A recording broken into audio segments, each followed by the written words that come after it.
I'm Belle Brown, and my presentation is on mass shootings and masculinities.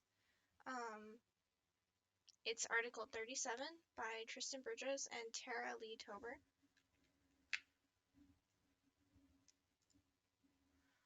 So, to begin with, the article starts talking about the Sandy Hook murders by Adam Lanza, which was a mass shooting that occurred in Newtown, Connecticut.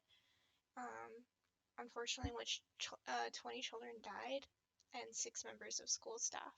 And he also killed his mother, too. So um, it begins basically talking about the present issue of mass shootings in the US and compares our level of shootings to Canada, um, where it talks about um, the rate of violence and the amount of guns present. So the US has 89 guns per 100 residents, whereas Canada has 31. Um, and also talks, after that, begins to talk about the purpose and uses. So generally, Canadians own guns for hunting, whereas US citizens own guns for self-defense and target practice. Um, so this begins to talk about afterwards the relation to masculinity, um, and it talks about social identity threat, uh, basically the cultural explanation that boys and men are navigating previous established gender identities on less certain terrain than their fathers and grandfathers.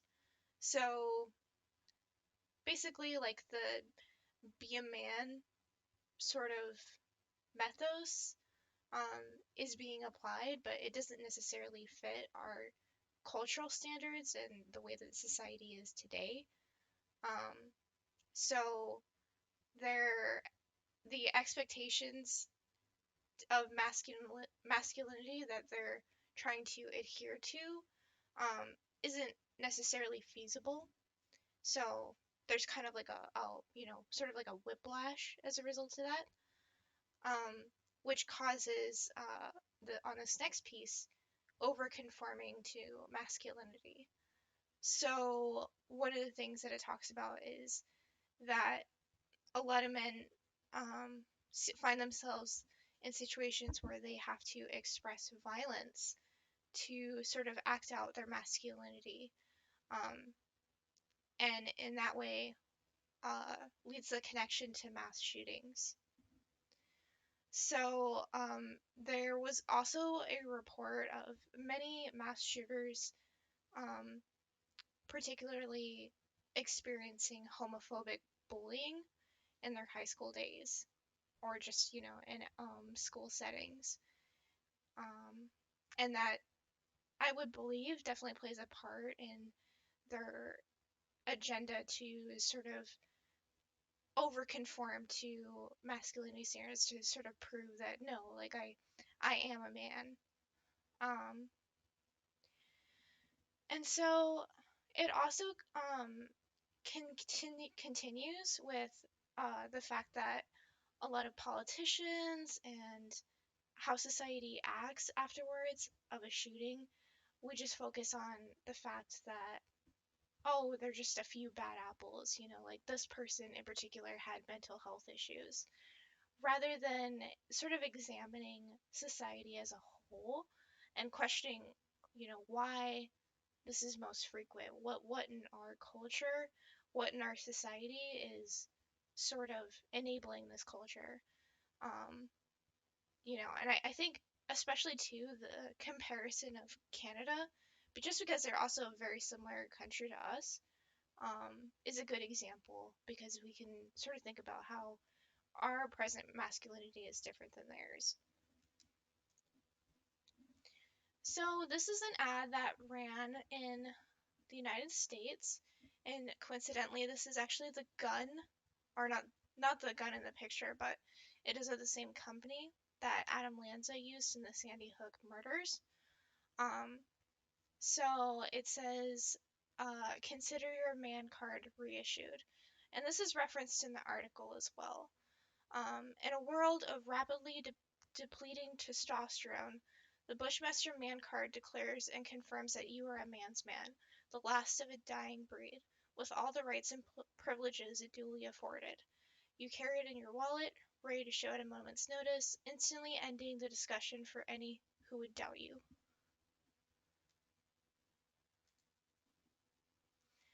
So, one thing that the article talks about is a sort of anger. So I'm going to read a quote here that I thought was really significant. The new American anger is more than defensive, it is reactionary. It seeks to restore, to retrieve something that is perceived to have been lost. Angry white men look to the past for their imagined and desired future. They believe that the system is stacked against them. There is an anger of the entitled. We are entitled to those jobs, those positions of unchallenged dominance. And when we are told we are not going to get them, we are angry. So in previous generations, oops, need to go back. In previous generations and in previous history in general in America, white men have had opportunities for upward advancement. And now, currently, um, as we've made more progress in society movements, their advancement has been halted and is generally less available than previously had.